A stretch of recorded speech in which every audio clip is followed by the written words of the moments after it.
और हम और आप सब जितने जन्म मिले उन जन्मों में ना जाने कितने कितने गंदे कर्म करते रहे।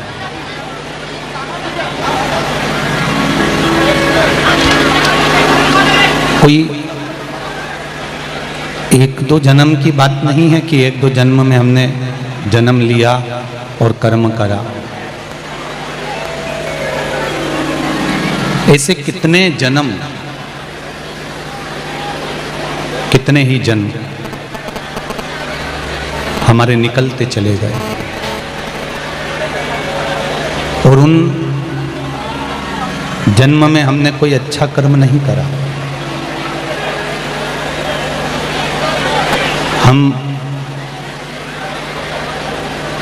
उस जन्म को लेने के बाद भी परमात्मा से दूर रहे, परमात्मा से हमारी दूरी बनी रही।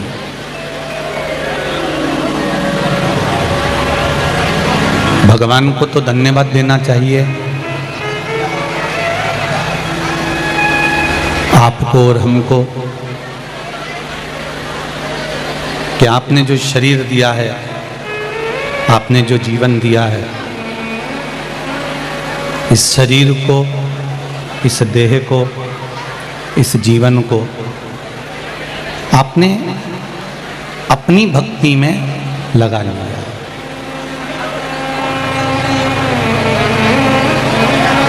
तेरा ही दिया मैंने खाया पिया है, तेरा शुक्रिया है, तेरा शुक्रिया है।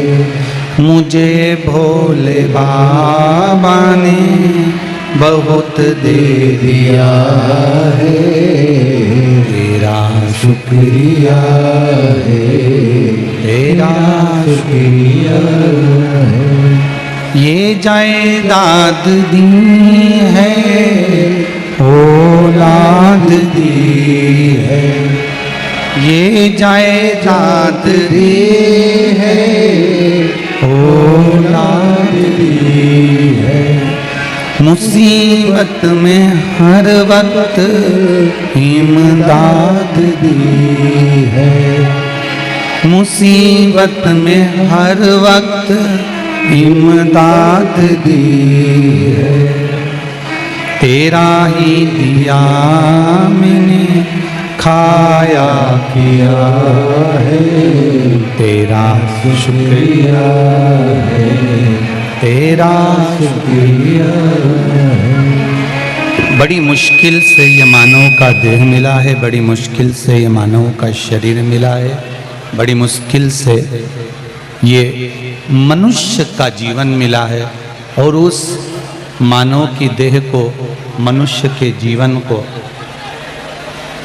हम व्यर्थ गंवा दें तो उसका कोई मोल तत्व नहीं, उसकी कोई महत्वता नहीं। कितने जन्म, कोई एक जन्म नहीं है आपका और हमारा, ना जाने कितने जन्म निकल गए, ना जाने कितने जन्मों का खेल खेलते रहे, कितने जन्मों में हम आते रहे जाते रहे।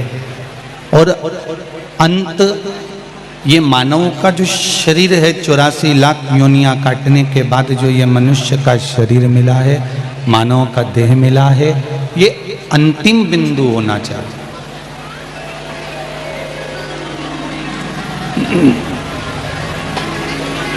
ये मानव का शरीर अंतिम बिंदु पर होना चाहिए, क्योंकि इसके बाद में फिर कोई जन्म मिले ना मिले, पर भगवान की भक्ति कर कर हम भगवान के इस चरणों में अपना स्थान बना लें, जिससे बार बार फिर हमें जन्म मरण के चक्कर में नहीं पड़ना पड़े।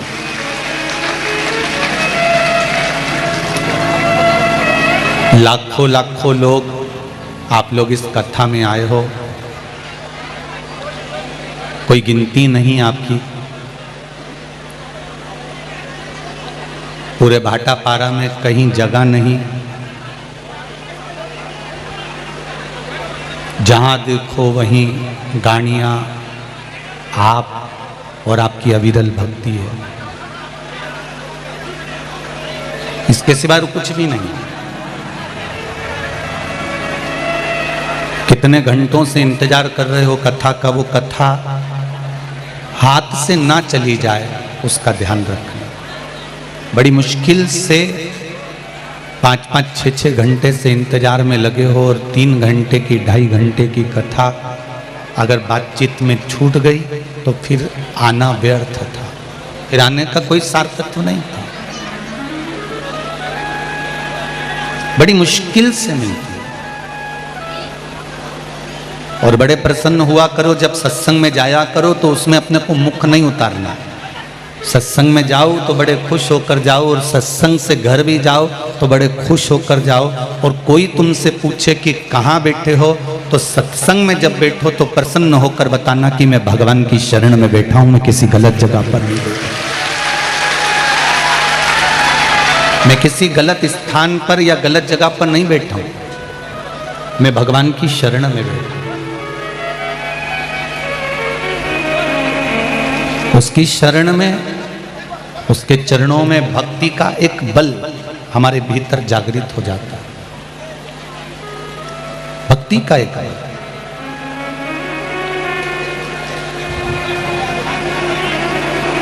शंभो शरणे पड़ी मांगू घड़ी घड़ी दुख काटो दया करी ने दर्शन आपो। हम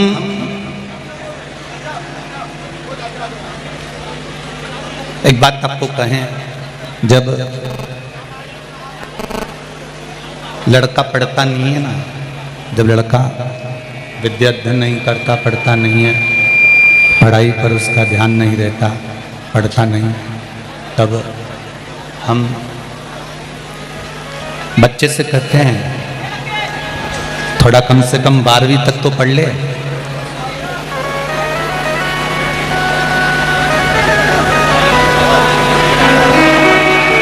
थोड़ा BA BCom तो कर ले, कम से कम 12वीं तक तो पढ़, BA BCom तो कर ले कम से कम।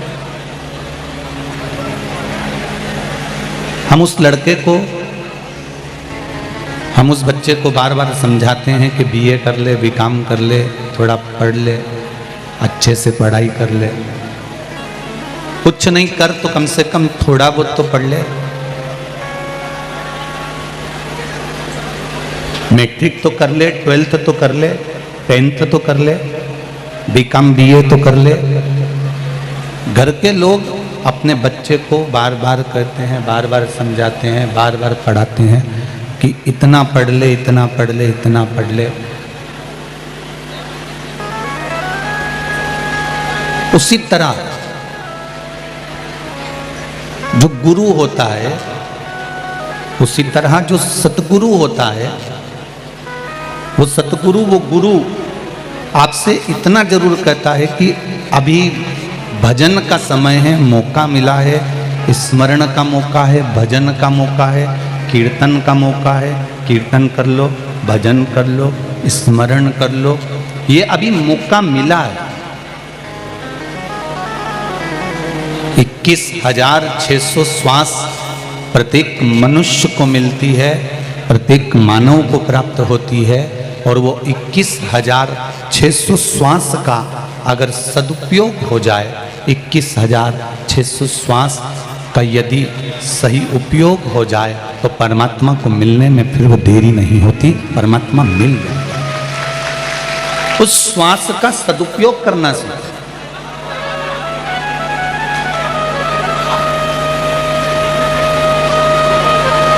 वो श्वास जो मिली है वो बड़ी अनमोल है, वो श्वास जो मिली है वो बड़ी कीमती है।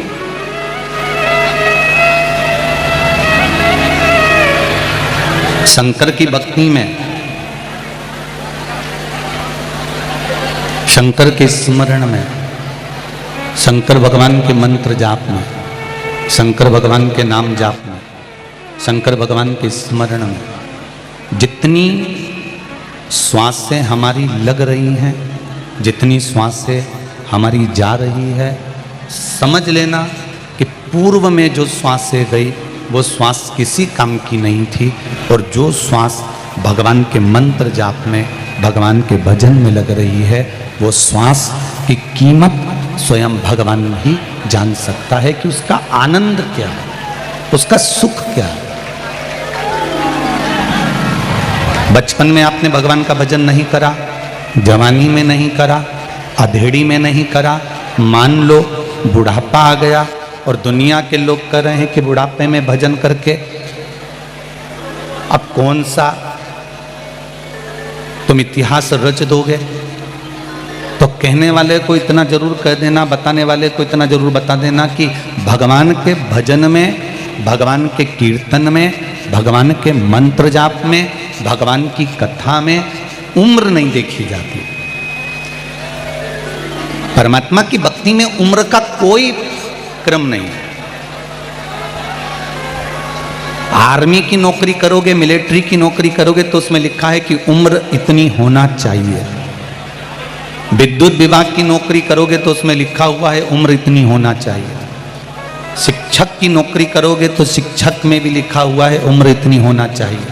पुलिस की नौकरी करोगे तो उसमें एडमिशन करने के लिए, पुलिस में शामिल होने के लिए उम्र लिखी होती है कि इतनी उम्र होना चाहिए। गवर्नमेंट जॉब करो चाहे प्राइवेट जॉब करो, प्रत्येक जॉब में, प्रत्येक सर्विस में, प्रत्येक नौकरी में उम्र लिखी होती है कि इतनी उम्र वाले को लिया जाएगा और इतनी उम्र वाला फॉर्म भर सकता।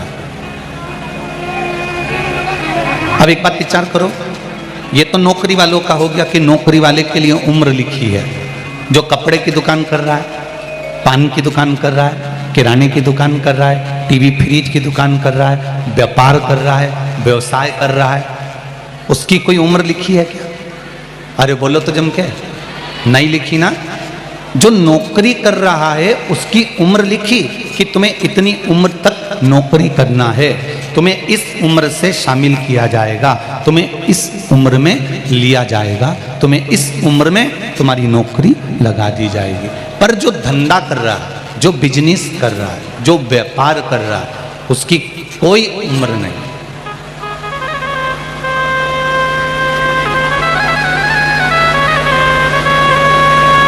वो जितना समय स्वस्थ है, उसका शरीर जितना काम कर रहा है, जितने समय वो स्वस्थ है उतने समय वो दुकान जा सकता है। बोलो, शरीर अच्छा है जब तक वो दुकान जा सकता है, शरीर ठीक है तो वो दुकान पे जाके बैठ सकता है। उसी तरह जैसे सर्विस वाले के लिए उम्र है, पर धंधे वाले के लिए, बिजनेस वाले के लिए उम्र नहीं है। वो जब तक शरीर ठीक है तब तक वो दुकान पर जाकर बैठ सकता है। तो सर्विस वाला सर्विस करता है तो 25,000, 50,000, 60,000, 1 लाख, 2 लाख रुपए महीना कमाता है। उसको निश्चित है कि इतना मिलेगा, इससे ज़्यादा नहीं मिलेगा, इससे कम नहीं मिलेगा। पर जो धंधे वाला होता है, बिजनेस वाला होता है, उसकी निश्चितता नहीं रहती। वो कभी तो करोड़ों में कमा लेता है और कभी 10 रुपए कमा लेता है, उसकी निश्चितता नहीं है, उसकी निश्चितता का स्मरण नहीं है। उसी तरह सर्विस वाले को एक निश्चित तनख्वाह मिलती है, पर धंधे वाले को मेहनत कर कर वो अपने व्यापार को उन्नति की ओर लेकर जा सकता है। उसकी तनख्वाह बंदी नहीं होती, वो चाहे जितना कमा सकता है। उसी तरह भगवान की कथा के लिए, भगवान के भजन के लिए, भगवान के स्मरण के लिए, भगवान की पूजन के लिए, भोलेनाथ के स्मरण के लिए, ओम नमः शिवाय के लिए, पंचाक्षर नमः शिवाय के लिए, षडाक्षर ओम नमः शिवाय के लिए, या श्री शिवाय नमस्तुभ्यम के लिए, या शंकर भगवान के अभिषेक पूजन के लिए कोई उम्र नहीं रखी। तुम जिस उम्र में भजन करोगे, जितना भजन करोगे उतनी भगवान के द्वारा आप इकट्ठा कर सकते हो। आप अपने तेज बल को, आप अपने पुण्य को, आप अपने सत्कर्म को, आप अपने आनंद को बढ़ा सकते। इसको थोड़ा ऊंचा कर दो। आप अपने तेज बल को, आप अपने पुण्य को, आप अपने आनंद को बढ़ा सकते हैं। उम्र अगर है तो केवल नौकरी के लिए, उम्र है तो सर्विस के लिए, पर उम्र धंधे के लिए या बिजनेस के लिए नहीं है। उसी तरह उम्र भगवान के लिए नहीं है। बचपन खेल में खोया, बचपन खेल में खोया, जवानी नींद भर सोया, बुढ़ापा देख कर रोया, सिराने मौत हंसती है। बचपन गया जाने दो, जवानी गई जाने दो, अगर अधेड़ी भी चली गई है तो जाने दो। पर शिव महापुराण की कथा कर रही, भगवान शंकर का चरित्र कह रहा, जो बचा हुआ समय है हमारा, जो परमात्मा ने हमारे को दिया है, 21,600 श्वास जो प्रतिदिन निकल रही है, उसमें से अगर थोड़ा सा भी समय हमारा बचा हुआ है तो हम उसको परमात्मा की भक्ति में लगा दें, परमात्मा के स्मरण में लगा।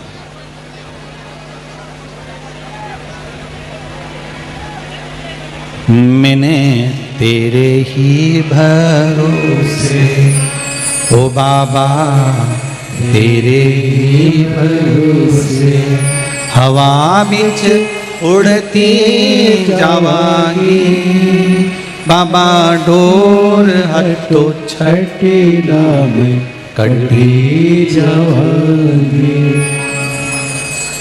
सतगुरु में तेरी पतंग, ओ भोला मैं तेरी पतंग।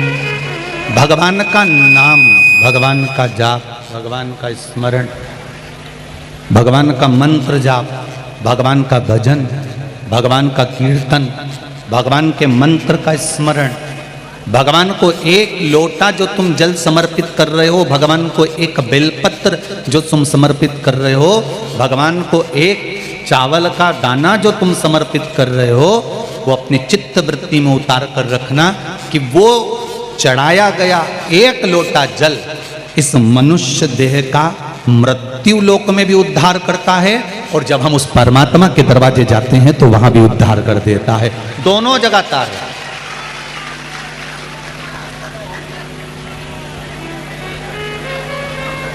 प्रत्येक जगह पर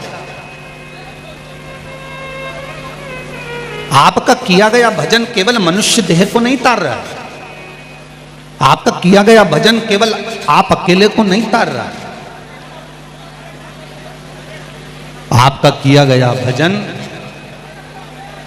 प्रहलाद ने जब भगवान का भजन किया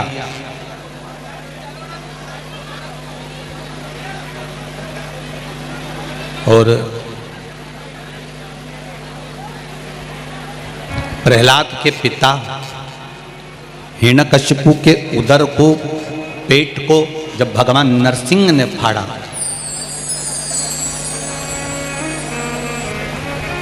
प्रहलाद के पिता मर गए, प्राण छूट गए, प्रहलाद के पिता के प्राण छूट गए, मर गए।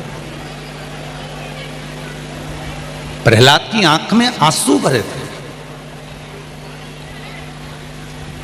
और प्रहलाद के नेत्रों में जल भरा हुआ है, प्रहलाद रो रहे हैं, आंख में आंसू भरा हुआ है, रो रहे प्रहलाद।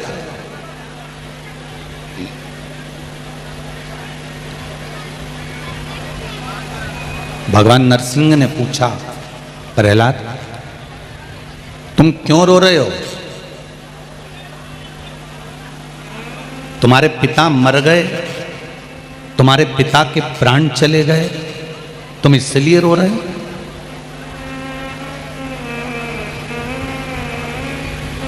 तुम्हारे पिता के प्राण छूट गए, तुम इसलिए रो रहे हो? प्रहलाद कहते हैं नरसिंह भगवान से, प्रभु मरना तो निश्चित है, मरना निश्चित है, आज नहीं तो कल, प्रत्येक व्यक्ति को जाना है, प्रत्येक संसार के मानव को जाना है। फिर प्रहलाद, तुम इतने बड़े ज्ञानी हो कि तुम्हें मालूम है कि संसार से हर व्यक्ति को जाना है, प्रत्येक मनुष्य को जाना है, प्रत्येक मानव को प्राण छोड़कर जाना है। फिर प्रहलाद तुम रो क्यों रहे हो? तुम्हारे रोने का कारण क्या है? पीछे की आवाज बढ़ाइए, एलईडी चालू करिए, पीछे की एलईडी बंद है, पीछे की एलईडी चालू करिए। तुम रो क्यों रहे हो? प्रहलाद,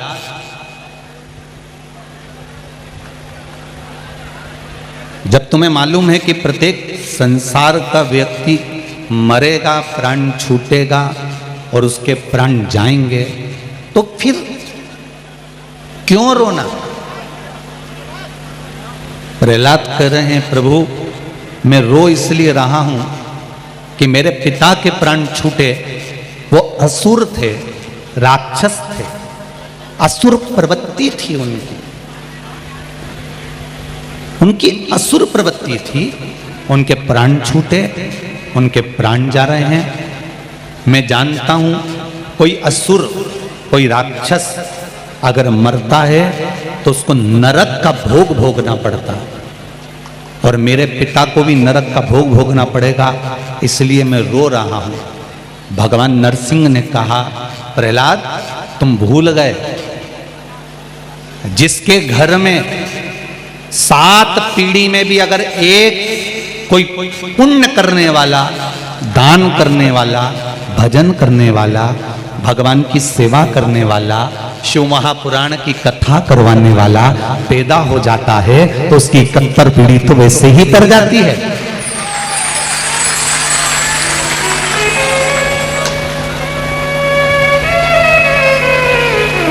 उसकी पीढ़ियां तो वैसे ही तर जाती है।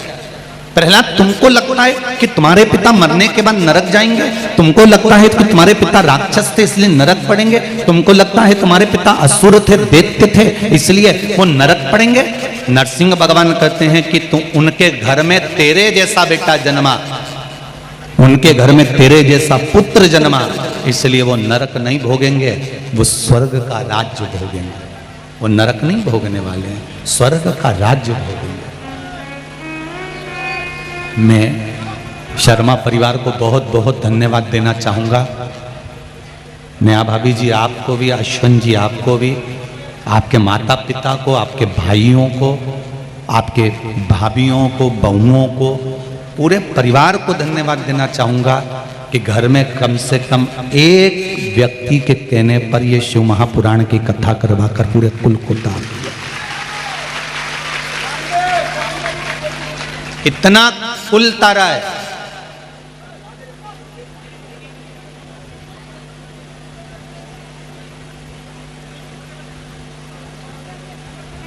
मोटरसाइकिल पे बैठकर 10 किलोमीटर, 50 किलोमीटर, 40 किलोमीटर दूर से पति के साथ एक एक माता एक एक मोटरसाइकिल पे नहीं आई है। मैंने कल देखा था, एक एक मोटरसाइकिल पे कम से कम 3-3, 2-2, 3-3 माताएं किस तरह से बैठकर आ रही थी, कल हम जाते समय देखे हैं।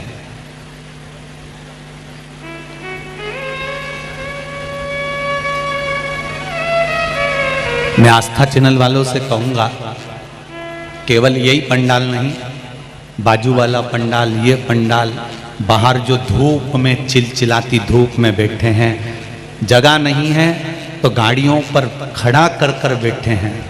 कीचड़ है तो मेरी माताएं अपने साथ में दरी और चटाइयाँ ले लेकर आई हैं, अपने अपने गाँव से वो बिछा बिछा कर बैठी हैं। दुनिया में बहुत व्यवस्था कर सकते हो, पर दिल, विश्वास जो इस शिव महापुराण ने आपके दिल में लाकर रख दिया, शायद तभी देखने को मिला होगा जो आप अपने घर से आसन और दरी ले लेकर चलकर बैठ गए।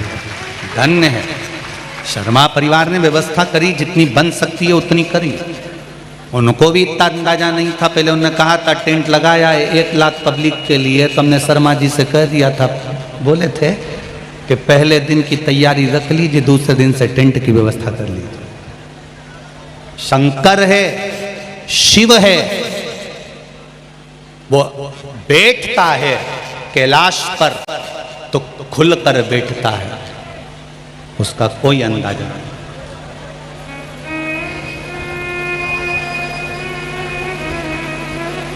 कोई अंदाजा नहीं। छोटे छोटे माताओं ने,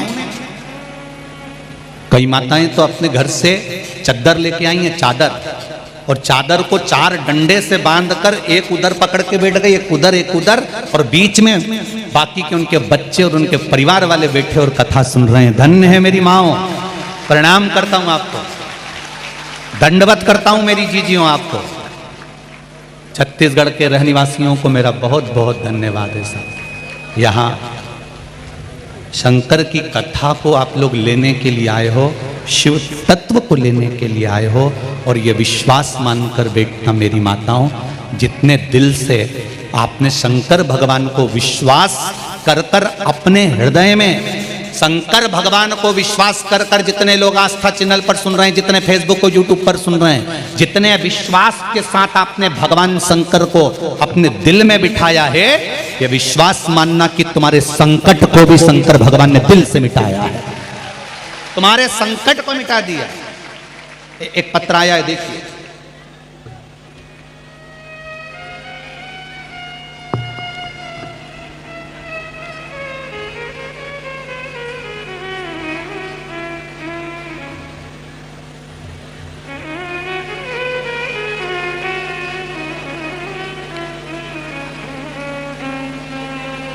श्रीमती सुधा ढोके, शिक्षक नगर दुर्ग छत्तीसगढ़ से आई हैं। कहीं बैठी हो तो हाथ हिलाइएगा, जहां बैठी हो हाथ हिलाइएगा, दोनों हाथ हिला दीजिएगा एक बार, ऐसे हाथ हिला देना तो दिख जाओगे।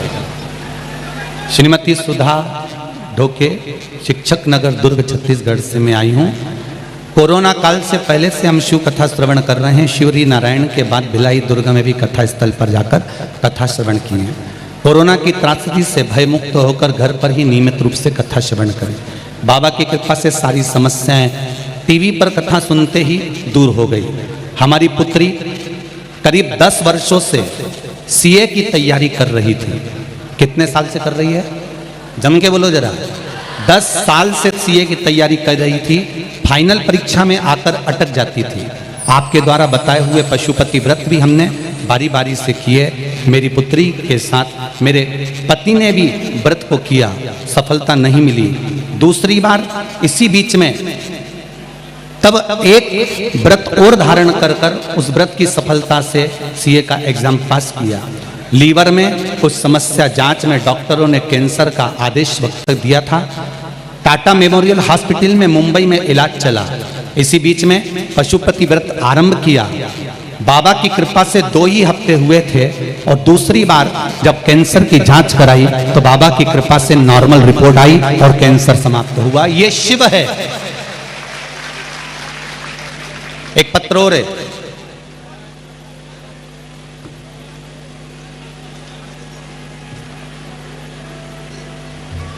मेरा नाम सरिता शर्मा है। मेरा ससुराल मुजफ्फरनगर उत्तर प्रदेश में है। मेरी शादी को 8 साल हो चुके थे, संतान नहीं थी।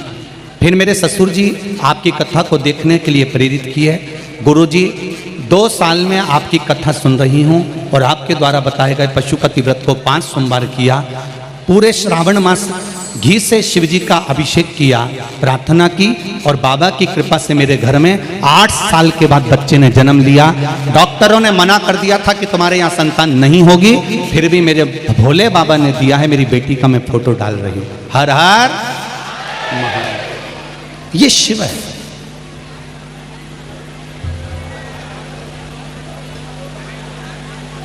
ये शंकर है।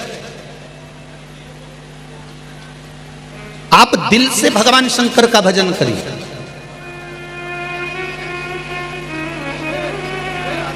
मेरे शंकर भगवान को तुम्हारा दिखावा नहीं चाहिए। मेरी माताओं, फिर निवेदन करूंगा आपसे, मेरे शिव जी को दिखावा नहीं चाहिए।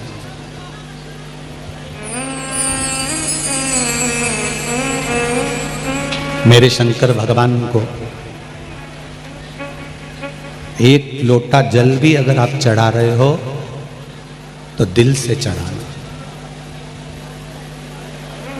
दिल से।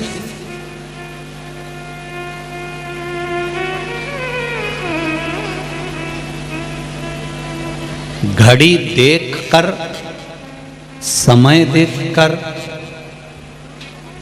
भगवान का भजन मत करना। भगवान का भजन घड़ी देखकर मत करो।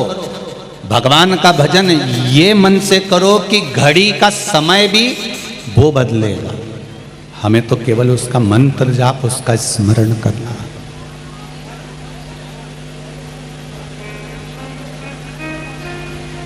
हमें केवल उसका मंत्र जाप करना, हमें केवल उसका स्मरण करना। आप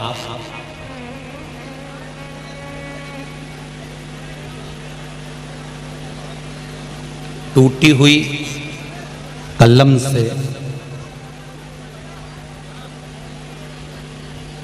जिस पेन की निब टूट गई हो, जिस पेन का पॉइंट टूट गया हो, जिस पेन की आगे की नोक टूट गई हो, टूटी हुई कलम से आप अपना भाग्य कभी नहीं लिख सकते। उसी तरह दूसरे की जलन से आप अपना भाग्य कभी नहीं लिख सकते। टूटी हुई कलम और जलन ये कभी अपना भाग्य नहीं लिखने देगी। आग लगे बस्ती में, हम हमेशा एक बात कहते हैं कि आग लगे बस्ती में और अपन रहो मस्ती में। किसी की यहाँ 4 4 व्हीलर गाड़ी आ रही है, हमें जलना नहीं है। कोई कितना क्या बोल रहा है, हमें उसका कुछ विचार नहीं करना। कोई अपशब्द बोले, हमें उसका विचार नहीं करना। कोई ताने दे, हमें उसका विचार नहीं करना। कोई गाली दे, हमें उसका विचार नहीं करना। हमें तो भगवान की भक्ति कैसे प्राप्त हो, सनातन धर्म कैसे जागे, हमारे घर के बच्चों को हम संस्कारित कैसे बना सकते।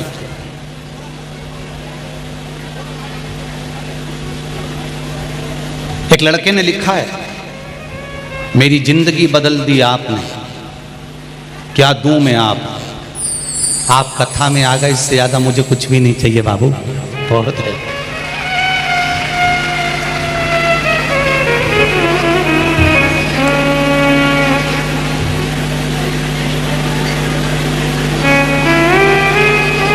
एक ने लिखा है, मैं योगेश्वर उपाध्याय, ग्राम परसदा, बिल्हा, बिलासपुर से आया हूँ। कहीं बैठे हैं उपाध्याय जी? कहीं बैठे हो तो हाथ हिलाइएगा। मैं योगेश्वर उपाध्याय, ग्राम परसदा, बिल्हा, बिलासपुर से आया हूँ। हम सपरिवार आपकी शिव कथा सुनते हैं। कई लोगों ने पहले हमारा बहुत मजाक उड़ाया कि ये लोग तो पागल हो गए हैं। इसमें लिखा है, योगेश्वर जी जैसे लोग आपका मजाक उड़ाते हैं, ऐसे सीहोर वाले महाराज का तो दुनिया मजाक उड़ाती है।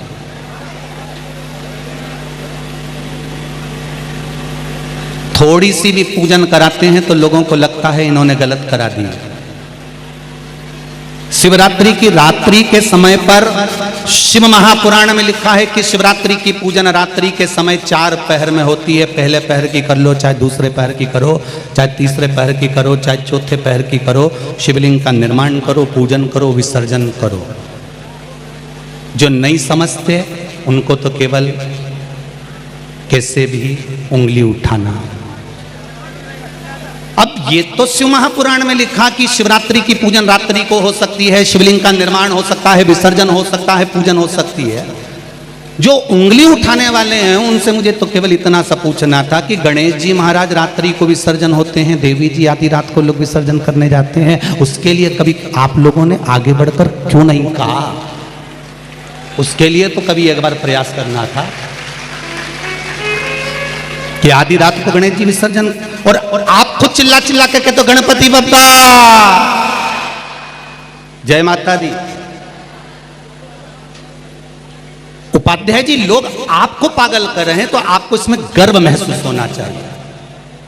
जब कोई आप पर उंगली उठाए आपको गर्व महसूस होना चाहिए। लोग कहते हैं सियोर वाला महाराज पगला है, और ईमानदारी की बात है, पागल बने लेने में प्रमोशन होता है, समझदारी में तो डिमोशन होता है। आप लिख रहे हैं गुरुदेव शिव की कृपा से क्या होती है, कोई हमसे पूछे हमारा बोर सूख गया था, पानी ही नहीं था, हमने शिव का नाम लेकर रुद्राक्ष का जल एक बेलपत्र पानी में घोलकर उस बोर में डाल दिया, और बोर में डालने के बाद बाबा की ऐसी कृपा हुई, जो बोर 250 से 300 फीट नीचे था 35 फीट पर पानी आ गया और वो पानी फेंकना प्रारंभ कर दिया। ये शिव है। एक पत्र और देखिए,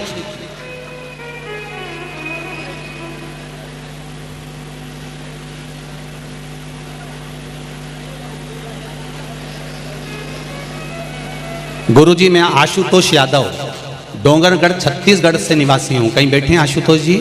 अगर बैठे हो तो हाथ हिलाइएगा। आशुतोष यादव कहीं बैठे हो तो हाथ हिलाइएगा। उधर बैठे हैं क्या?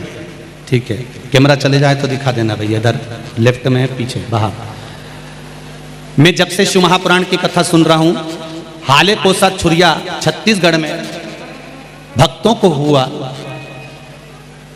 को पानी पिलाया, तब से गुरुजी मेरे जीवन ऐसा चमत्कार हुआ कि एक समय मैं जो मंदिर नहीं जाता था, केवल मांस और मदिरा में लिप्त रहता था। ना मैं मंदिर जाता था, मांस का भक्षण भी करता था, मदिरा भी खूब पीता था, दिन भर नशे में रहता था। गुरुजी सब लोग चिल्लाते थे पर मैं कभी नहीं सुधरा। आज वह मेरा परिवर्तन हुआ और मैंने मांस और मदिरा दोनों छोड़कर भगवान के मंदिर का स्मरण कर रहा हूं, और अब बाबा ने मेरा हाथ पकड़ लिया। ये शिव है। बैठिए यादव जी, बहुत बहुत धन्यवाद। विराज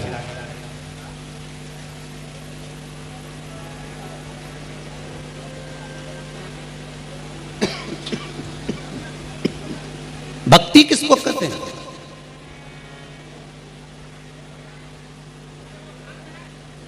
विश्वास। मैंने तेरे ही भरोसे, वो बाबा तेरे ही भरोसे, हवा बिच उड़ती जवानी, बाबा डोर हथो छटीला में कठी जवानी, भोले मैं तेरी वतन। आप शिव भक्ति में लगो।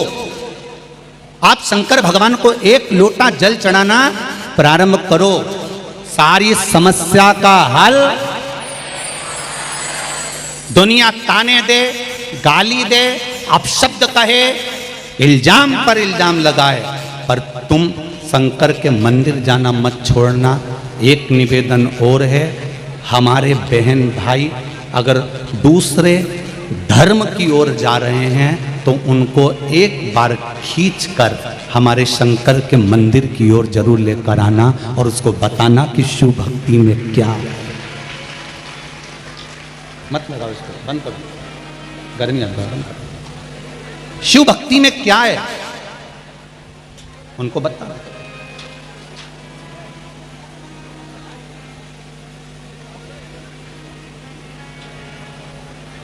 शंकर भगवान की भक्ति में क्या रखा है, शंकर भगवान के भजन में क्या रखा है, शंकर भगवान को एक लोटा जल चढ़ाने में क्या फल की प्राप्ति होती है। जब इस बहन का लीवर किडनी में हुआ कैंसर, पशुपति व्रत करने से, एक लोटा जल चढ़ाने से जब शिव की कृपा से ठीक हो सकता।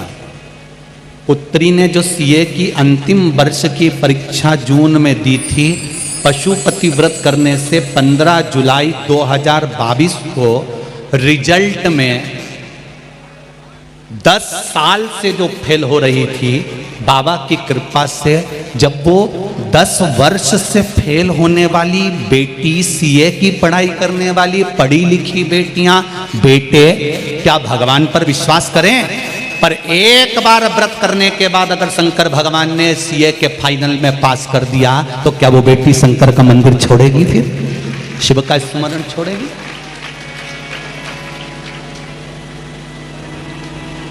दुनिया के लोग पूछते हैं शंकर जी की भक्ति में क्या है?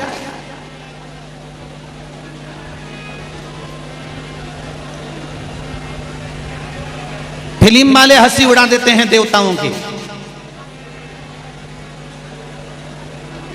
फिल्म बनाने वाले को दुनिया के जितने कलाकार हैं जो फिल्म का निर्माण कर रहे हैं, इनको दूसरे धर्म पर कभी फिल्म बनाते हुए नहीं देखोगे और ना इनको उंगली उठाते हुए देखोगे। अगर हंसी उड़ाई है तो केवल सनातन धर्म के और हिंदुओं के देवताओं की उड़ी है, इसके सिवाय किसी की नहीं उड़ी। उसको हंसी उड़ाने के लिए पात्रवन किसी दूसरे ने नहीं बनाया, अपने ही कोई व्यक्ति। जैसे आज लोग शंकर जी की कथा पर उंगली उठा रहे हैं, ऐसे कई हैं जो सनातन धर्म के विरोधी हैं, दूसरों से जुड़े हुए हैं। सनातन धर्म जैसे ही बढ़ता है ये टांग खींचकर नीचे पटकने का प्रयास करता है।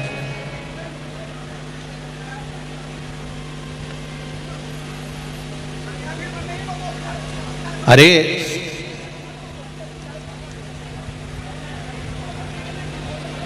जैसे ही सनातन धर्म बढ़ा और इन्होंने टांग खींचकर पीछे कर दिया।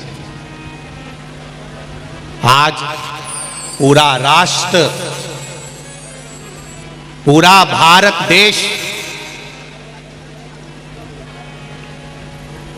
75वीं वर्षगांठ मना रहा है, अमृत महोत्सव मना रहा है, पूरा राष्ट्र मना रहा है। उन राष्ट्रवासियों से निवेदन है, एक बार जिसने ये अपने मुख से कहा कि भारत का तिरंगा ध्वजा घर घर में लगना चाहिए, पहले उसको एक बार जाकर धन्यवाद जरूर देना कि 1950 में एक लागू किया गया था। 1950 में नेशनल फ्लैग को लागू कर दिया गया था कि अगर ध्वजा लगेगी, तिरंगा लगेगा तो केवल सरकारी बिल्डिंगों पर लगेगा। अगर कोई साधारण व्यक्ति इस ध्वजा को हाथ में नहीं फहरा सकता, इस ध्वजा को अपने घर पर नहीं लगा सकता। अगर यह राष्ट्र की ध्वज किसी के घर पर लगी मिली या किसी भी साधारण व्यक्ति ने ध्वजा फहराई तो उसके ऊपर दंड लग जाता था, उसको सजा हो जाती थी। और आज सबसे ज्यादा गौरव महसूस करो कि आपके घर घर में भारत का झंडा लग रहा है और भारत का झंडा फहराने वाला कोई विशेष व्यक्ति नहीं है। भारत के झंडे को घर घर में फहराने वाला हम खुद विशेष बनकर फहरा रहे हैं, इसका गौरव महसूस होना है।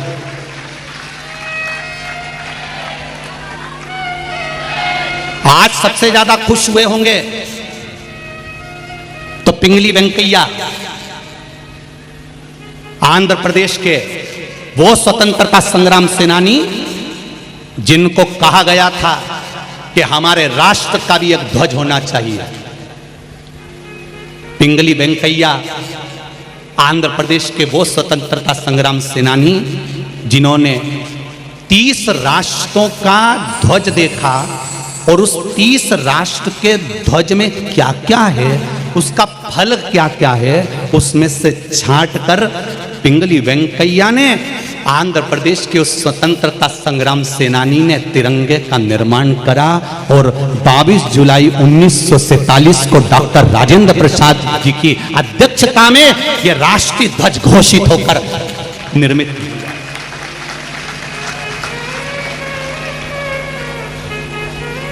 आज भारत वालों को खुशी होना चाहिए। हमारे भारत के शहीदों को सही पुष्पांजलि देना और श्रद्धांजलि देने का तो आज मौका मिला है, जो अपने घरों पर तिरंगा झंडा लहराएगा और भारत माता की जय बोली जाएगी। आज ये ध्वजा, ये झंडा कोई साधारण नहीं है। आज भारत के अमृत महोत्सव का सबसे बड़ा गौरव ये भारत की ध्वजा रही, ये भारत की ध्वजा। और ये ध्वजा प्रत्येक घरों में फहराना चाहिए, प्रत्येक स्थान पर फहराना। ये उन शहीदों को श्रद्धांजलि है, ये भारत के वो वीरों को श्रद्धांजलि है कि भारत का अमृत महोत्सव बनाकर हम अपने अपने घरों को हमारे भारत माता की गोद का एक आनंद सुख पा रहे हैं, आनंद सुख। साधारण नहीं महाराज, ये भूमि एक राष्ट्रीय गीत का स्मरण कराया गया। जहाँ डाल डाल पर चिड़िया करती है बसेरा, ओ भारत देश है मेरा। सब गाएंगे बड़े प्रेम से। ओ भारत देश है मेरा, जहाँ डाल डाल पर सोने की चिड़िया करते हैं बसेरा, ओ भारत देश है मेरा, ओ भारत देश है मेरा। जहाँ सत्य अहिंसा और धर्म का पग पग लगता फेरा, ओ भारत देश है मेरा। दोनों हाथों से ताली से बजाते हुए। भारत देश है मेरा, ओ भारत देश है मेरा, वो भारत देश है मेरा।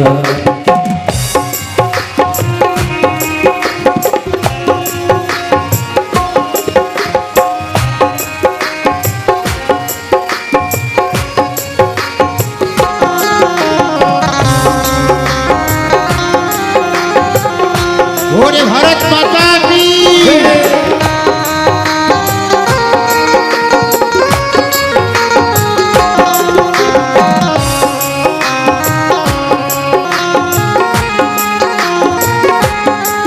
ये धरती वो जहाँ ऋषि मुनि जपते प्रभु नाम की माला, हरिओ हरिओ हरिओ हरिओ। ये धरती वो जहाँ ऋषि मुनि जपते प्रभु नाम की माला, जहाँ हर बालक एक मोहन है और राधा हर एक बाला, और राधा हर एक बाला। जहाँ प्रेम की बंसी बजाता आया आया शाम सवेरा, वो भारत देश है मेरा, वो भारत देश है मेरा। जहाँ डाल डाल पर सोने की चिड़िया करती है बसेरा, वो भारत देश है मेरा, वो भारत देश है मेरा।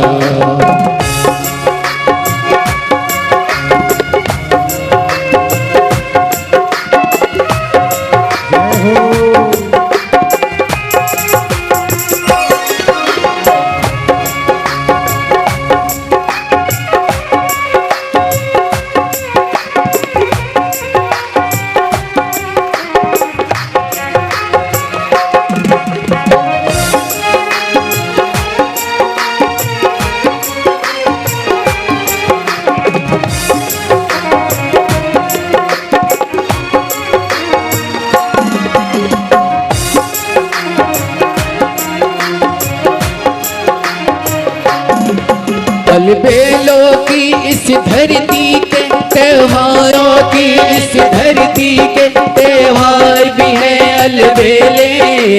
कहीं दिवाली की जगमग है, कहीं है होली के मेले, कहीं है होली के मेले। जहाँ राग रंग और खुशी खुशी का चौर होर से फेरा, वो भारत देश है मेरा, वो भारत देश है मेरा। जहाँ डाल डाल पर सोने की चिड़िया करते हैं बसेरा, वो भारत देश है मेरा, वो भारत देश है मेरा। ये देश है वीर जवानों का, अलबेलों का, मस्तानों का, इस देश का यारो देश का यारो क्या कहना, ये देश है दुनिया का कहना। दोनों हाथों से ताली सेवा देते बड़े भाव से।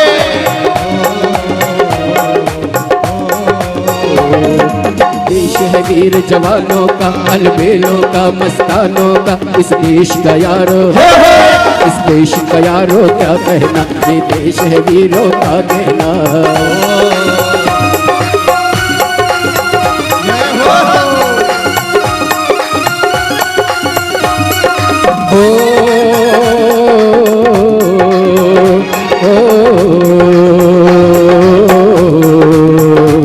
यह चौड़ी छाती वीरों की, यह भोली शक्ले हीरों की, यह गाते राजे, यह गाते राजे मस्ती में, मचती है धूमें मस्ती में।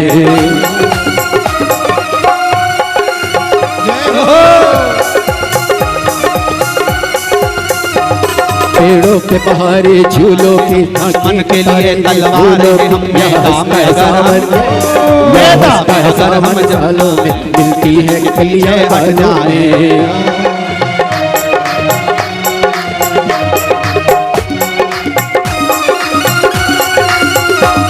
ये देश है वीर जवानों का, अलबेलों का, मस्तानों का, इस देश का यारो, देश का यारो क्या कहना, ये देश है दुनिया का कहना।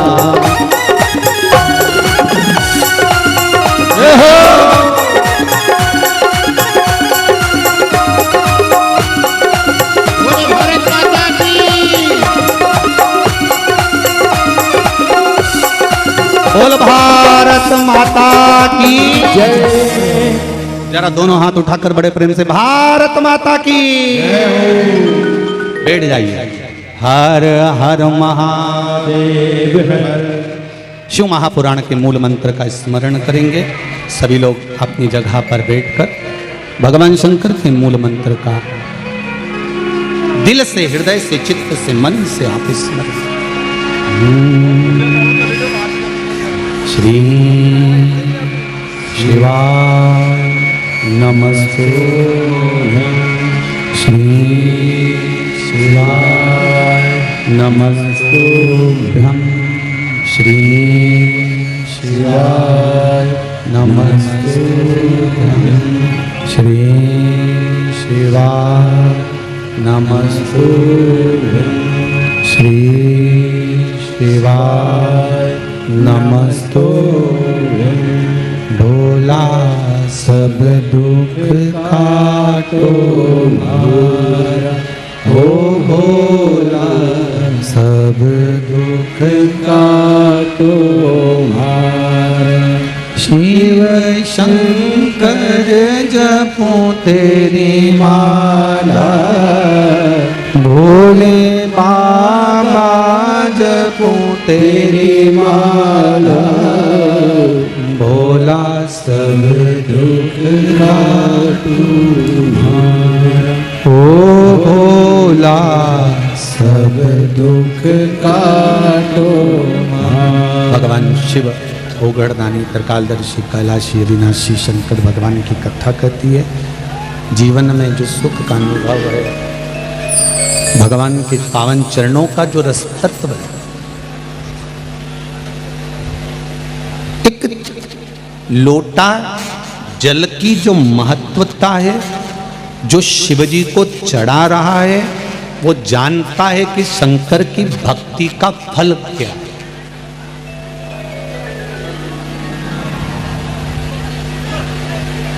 माता पार्वती जी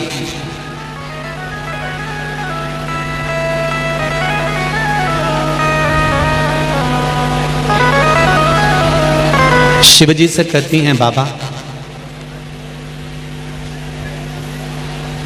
जो दुनिया का सबसे सुंदर वन हो, उस वन का मुझे दर्शन करा दो। आवाज बढ़ गया बाबू।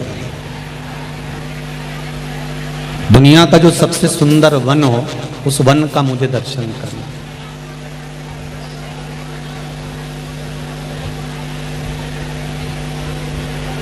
देखिए,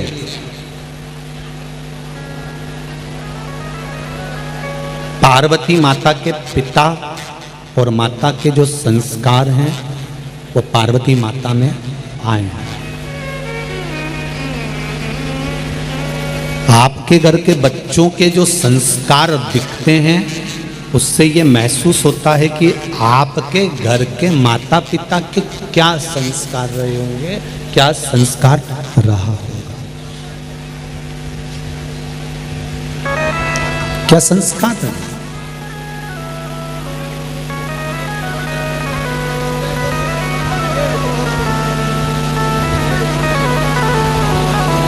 कोई भी राष्ट्र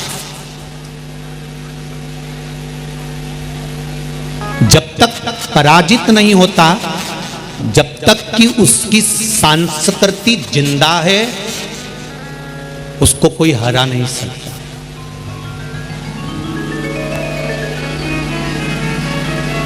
उसको कोई मिटा नहीं सकता।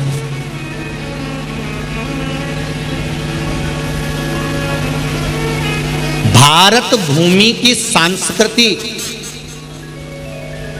भारत भूमि के इस राष्ट्र के जो चार शंकराचार्य चार पीठ में बैठे हुए हैं, इन शंकराचार्यों ने भारत की संस्कृति को जो बनाकर रखा है, इसलिए इस भारत माता की संस्कृति इतनी प्रबल है कि इसको पराजित करने के लिए दम चाहिए किसी भी राष्ट्र को इस पर आक्रमण करने के। संस्कृति के बल पर राष्ट्र जीवित रहता है। पार्वती माता का संस्कार, पार्वती माता का गला पकड़ रहा है, पार्वती माता का संस्कार, पार्वती माता के जो पार्वती मैया की माताएं हैं, पिता हैं, उनके जो संस्कार हैं वो मिले हुए हैं। इसलिए पार्वती मैया ने कहा कि मुझे जो सबसे सुंदर वन है उस वन में मुझे जाना है, उस वन का मुझे दर्शन करना है।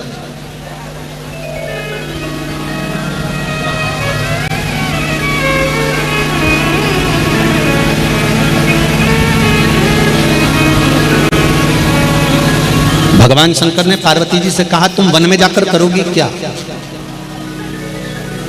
अगर दुनिया के सबसे सुंदर वन में तुम चली जाओगी तो तुम करोगी क्या? एक पत्नी के मुझे शॉपिंग मॉल में जाना है, तो पति उससे पूछे कि तुम शॉपिंग मॉल में जाकर करोगी क्या?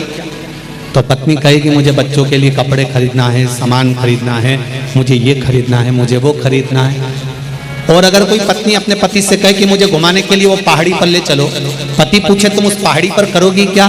तो पत्नी बोले मुझे वहां से फूल तोड़ के लाना है, मुझे सामान लेकर आना है, मुझे देख कर आना है, मैंने बहुत सुना है, एक बार उस पहाड़ पर चलो तो सही, एक बार उस गार्डन में चलो तो सही, एक बार उस वन में चलो तो सही, मुझे देख कर आना है। पार्वती जी ने शिव जी से कहा कि दुनिया के सबसे सुंदर वन में मुझे लेकर चलो, दुनिया का सबसे सुंदर वन मुझे देखना, मुझे आप वहां लेकर चलो। शंकर भगवान ने पूछा पार्वती उस सुंदर वन में, दुनिया के सबसे श्रेष्ठ वन में जाकर तुम करोगी क्या? तो पार्वती जी ने जो जवाब दिया वो दुनिया की कोई माता नहीं दे सकती। पार्वती जी कहती हैं उस वन में जाकर मुझे आपकी पूजन करना है और आराधना करना है और तप करना है। ये संस्कार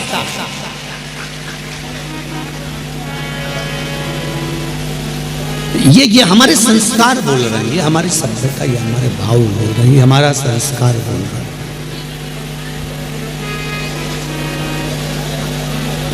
आप लोग ऐसे ही नहीं आ गई होगी, आपने भी अपने घर में अपने अपने पति हो तो कहा होगा ना, जैसे भाभी जी ने कहा, नया भाभी जी ने कि भाई पति से शर्मा जी से कि सुनो जी मुझे कथा करवाना है। घर की देवरानी जेठानी ने भी आपस में बात करी होगी कि कथा करवाना है। जब देवरानी जेठानियों ने आपस में बात करी होगी तो अपने अपने पतियों से कहा होगा कि कथा करवाना है, तब जाकर कथा हुई।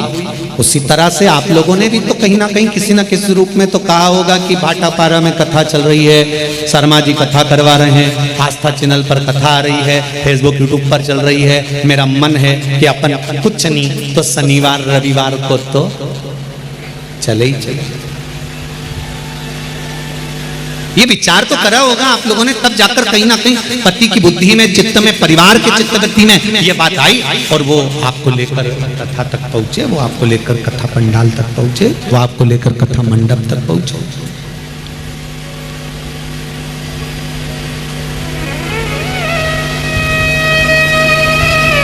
अब दो बातें, पत्नी अपनी सहेली से कह रही है वो तो मैं इनको लेके आ गई, और पति अपने दोस्त से कह रहा है वो तो मैं इसको लेकर, अरे बोलो तो जम के आ गए।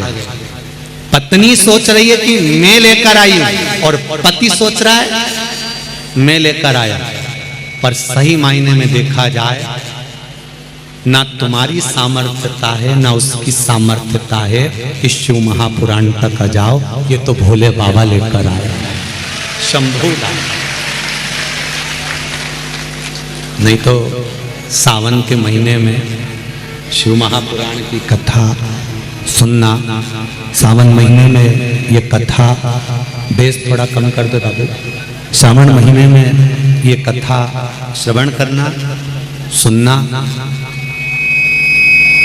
और सुनने को मिल जाए इससे बढ़कर और क्या चाहिए।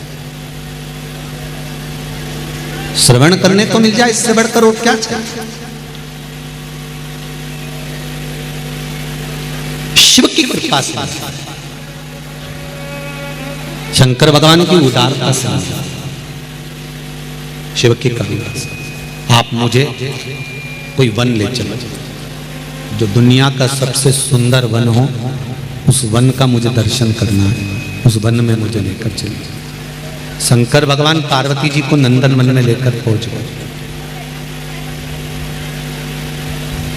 शिव महापुराण में दो वन की महत्वता बड़ी सुंदर कही है, ध्यान से सुनना। पहला महाकाल वन, दूसरा नंदन वन।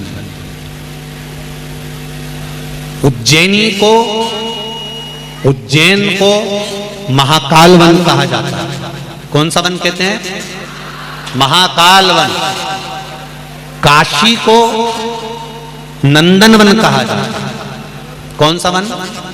नंदन वन।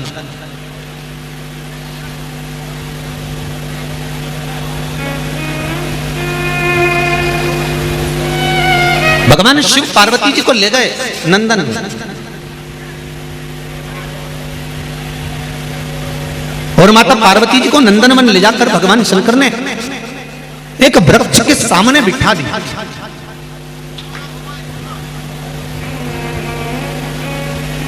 वृक्ष के सम्मुख में बिठाया।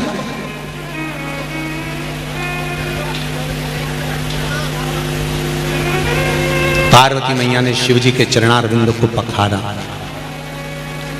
शिव जी के चरणारविंद को पखार कर माता पार्वती मैया शंकर भगवान से कहती हैं कि आप मेरे पास में बैठे रहना, मैं आपका स्मरण करना चाहती हूं।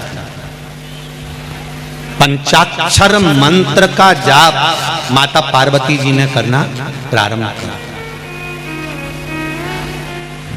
नमः शिवाय,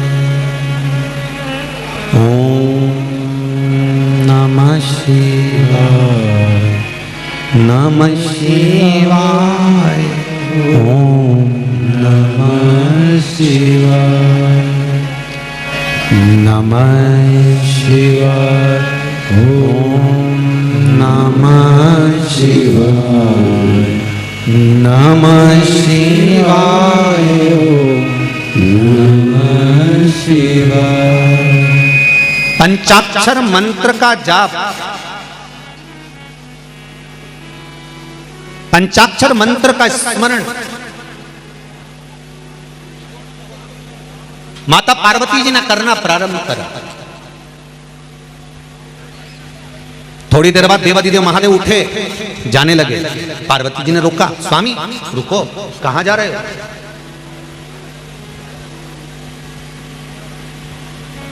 भगवान शिव कहते हैं पार्वती थोड़ा सा मुझे काम है, इसलिए जाना पड़ेगा।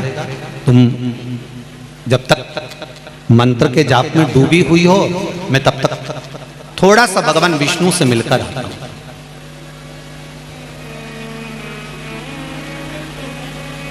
बहुत ध्यान देना इस कथा पर। अशोक सुंदरी का जन्म होने वाला है इस कथा में आज, और स्मरण ये रहे आपको कि शंकर भगवान जब पार्वती जी के साथ में नंदनवन आए हैं, भगवान शंकर जब पार्वती जी के साथ में नंदनवन पहुंचे हैं, भगवान शंकर जब पार्वती जी के साथ नंदनवन में आए हैं, तो शंकर भगवान पार्वती जी को छोड़कर क्यों गए?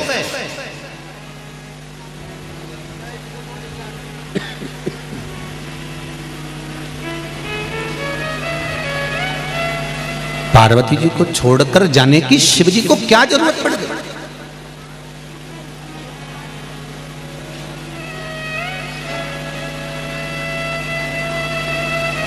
एक बहुत पहले हमने एक बात कही थी, आप लोगों के स्मरण में होगा,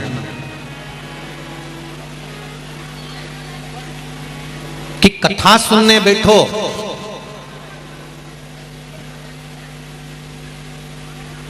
तो अपनी पहचान वाले के पास कभी मत बैठो।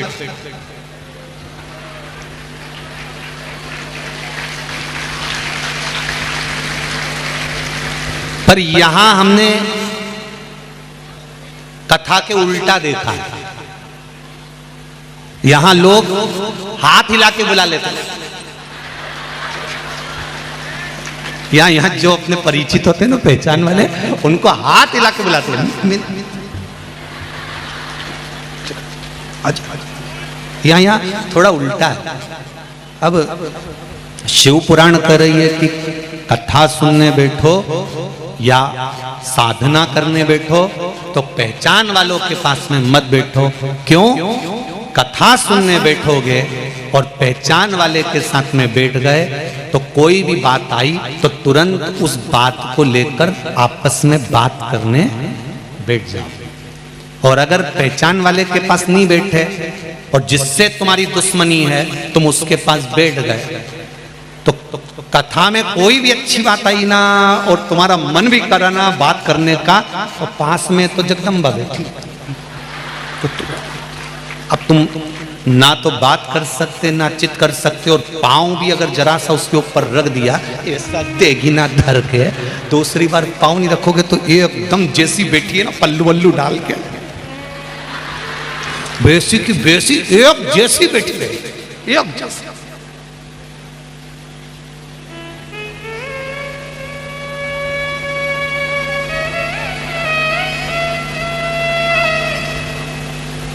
अकेले बैठे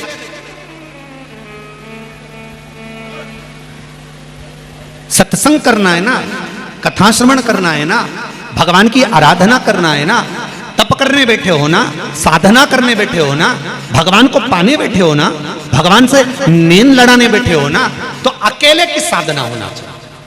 आसन लगाया, बैठ गए। शंकर भगवान पार्वती जी को नंदनवन में छोड़कर चले गए तो पार्वती जी पूछ रही हैं कि आप हमें छोड़कर क्यों जा रहे हो?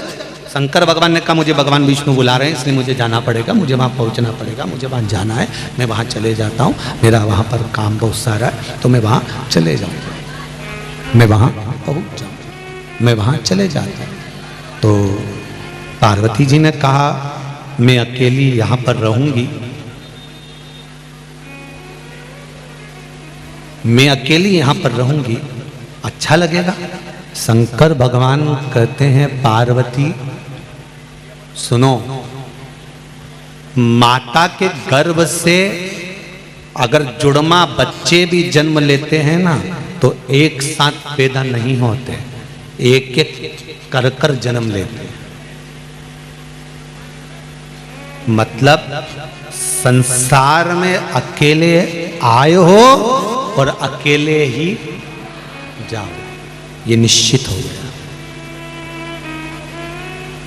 ये निश्चित है।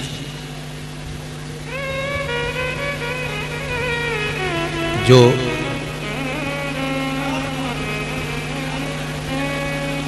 जोड़े का जो फल होता है देखा है आप लोगों ने, केला जो होता है जोड़े से, कहीं केले को देखा होगा जुड़े हुए दो फल होते हैं, बैंगन जुड़े हुए कई बार दो, करेला जुड़ा हुआ कई बार दो। जो जोड़े का फल होता है ना वो माताएं कभी नहीं खाती। इधर खाते हैं क्या? नहीं, उसको नहीं खाते।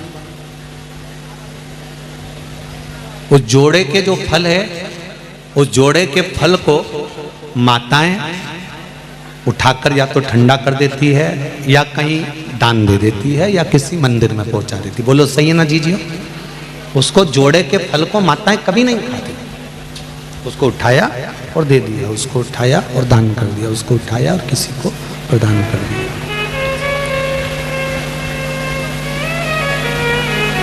क्यों?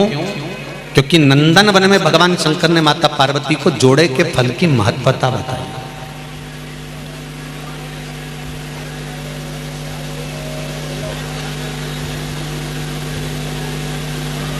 जोड़े के फल का सेवन करने की महत्वता, जोड़े के फल को खाने का क्या दोष है, उस तक का वर्णन हमारे यहाँ पुराण और शास्त्रों में वर्णन है।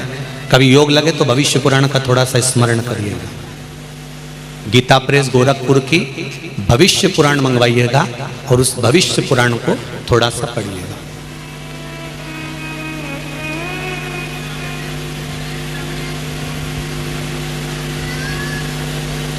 जैसे अशोक सुंदरी का चरित्र अगर किसी को पढ़ना हो तो पद्म पुराण में से पढ़ना। कौन सी पुराण में से? पद्म पुराण में से। अशोक सुंदरी का चरित्र अगर कहीं मिलेगा तो आपको पद्म पुराण में मिलेगा। अशोक सुंदरी का पूरा परिवार का वर्णन, अशोक सुंदरी के जो बच्चे हुए भगवान कृष्ण के, भगवान शंकर के जो नाती पंती हुए,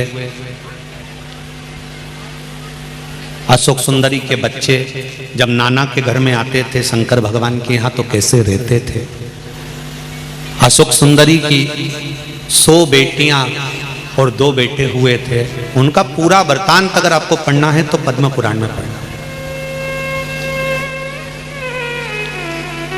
कोई पूछे कि सियोर वाले महाराज ने अशोक सुंदरी का चरित्र शिव महापुराण में बाचा था भाटापारा में, तो ये अशोक सुंदरी का चरित्र तो इसमें शिव पुराण के अंदर कहीं लिखा नहीं, तो कौन सी पुराण में से बाचा? तो आप बता देना। क्या नाम बताओगे? पद्म पुराण में से बाचा। 2 फल की महत्वता। पार्वती, ये 2 फल की जो महत्वता है, 2 जुड़मा फल की जो क्रमता है, इसको अपन बात के प्रसंग में लेंगे। अभी तो अपन जो पार्वती को शंकर भगवान नंदन वन में ज्ञान दे रहे हैं कि पार्वती कह रही है कि मैं अकेली रहूंगी और मुझे भय लगेगा, तो मैं अकेली यहां पर रहूंगी और मुझे कुछ भय हुआ तो उसका क्या? तो शंकर भगवान ने कहा पार्वती, माता के गर्भ से जब बच्चा जन्म लेता है, माता के गर्भ से जब बच्चा पैदा होता है, माता के गर्भ से जब बच्चा जन्म लेता है तब वो अकेला आता है। भले जुड़वा बच्चों ने जन्म लिया पर माता के गर्भ से अगर बच्चा जन्म लेगा तो एक बालक पहले आएगा, दूसरा बच्चा बाद में आएगा। तो बच्चा जन्म लेता है तो एक अर्थात मृत्यु लोक में अकेले आए हो और अकेले ही हमको जाना।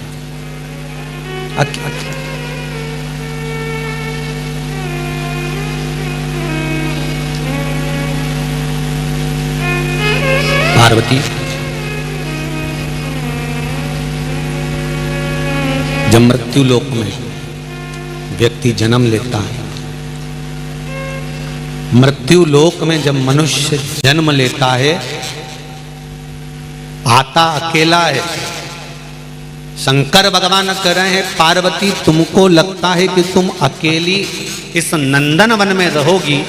शिवजी कहते हैं पार्वती, जिस समय माता के गर्भ से बच्चा जन्म लेता है और मरता है और प्राण छूटते हैं, उस समय तक शंकर भगवान कहते हैं मैं देवाधिदेव महादेव उसके रोम रोम नस नस में 24 घंटे हर पल हर क्षण विराजमान रहते हैं।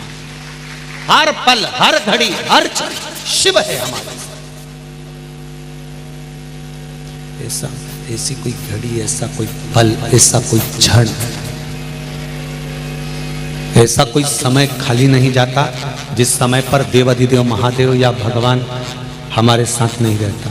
भगवान हमारे साथ में हर पल हर घड़ी हर क्षण रहता। बस व्यक्ति पाप करता है तब भूल जाता है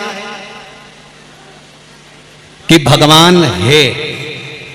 वो जब पुण्य करता है ना, थोड़ा सा किसी को रोटी खिलाएगा ना तो उसको हमने तो बहुत बड़ा पुण्य कर दिया। आज बेचारा एक बूढ़ा व्यक्ति जा रहा था, भूखा था, तो हमने तो पुण्य कमा लिया, हमने तो पुण्य कर लिया। हमने किसी को गाड़ी पर बिठाकर छोड़ दिया, पुण्य कर लिया। जब वो पुण्य करता है, थोड़ा सा अच्छा काम करता है, तब उसको समझ में आता है कि मेरे को भगवान देख रहा है, मैंने इतना करा इतना करा इतना करा, तो भगवान मुझे बहुत देगा। पर जब वो पाप करता है तब ये भूल जाता है कि कोई उसको देख रहा है, वो भी 1000 आंख से देख रहा, बैठ कर देख रहा। अगर उसकी दृष्टि में पुण्य है तो पाप भी है, उसकी दृष्टि में अगर पुण्य दिख रहा है तो पाप भी नजर आ रहा है, वो भूल जाता।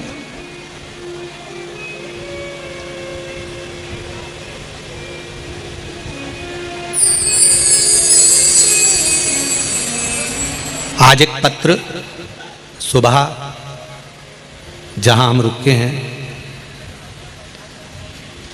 वहां एक पत्र आया था। उस पत्र में लिखा हुआ था कि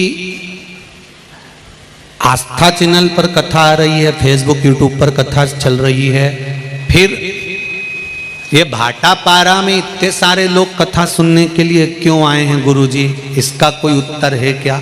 तो उस समय तो नहीं दिया, पर उसका उत्तर हम आपको दे देते हैं। जब इतने सारे लोग एक साथ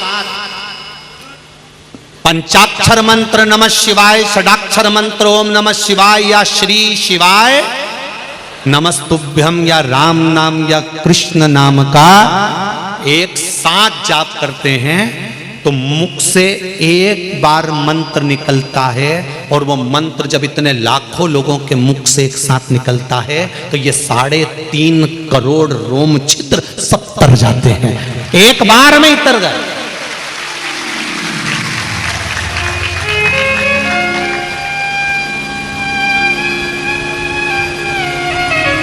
एक डब्बे से नहाना, बाल्टी में पानी भर के डब्बे से नहाना, एक शावर चालू कर लेना, ऊपर से शावर चल रहा है उससे नहाना, और एक कुंड में पानी भरा हुआ है और तुम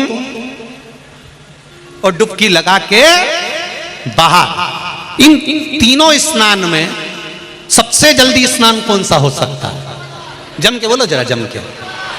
वो जो कुंडा भरा है, वो जो तालाब भरा है, वो जो नदी भरी है, वो जो सरोवर भरा है, खड्डा भरा है, उसमें कूदे बाहर। जैसे समोसे को तो पकने में भी समय लगता है, शिव महापुराण की कथा कहती है अगर जल्दी से चुटकी बजाते ही परमात्मा का पथ प्राप्त करना है तो जहां शिव महापुराण कथा का कुंडा भरा हो उसमें डुबकी लगा के जाओ।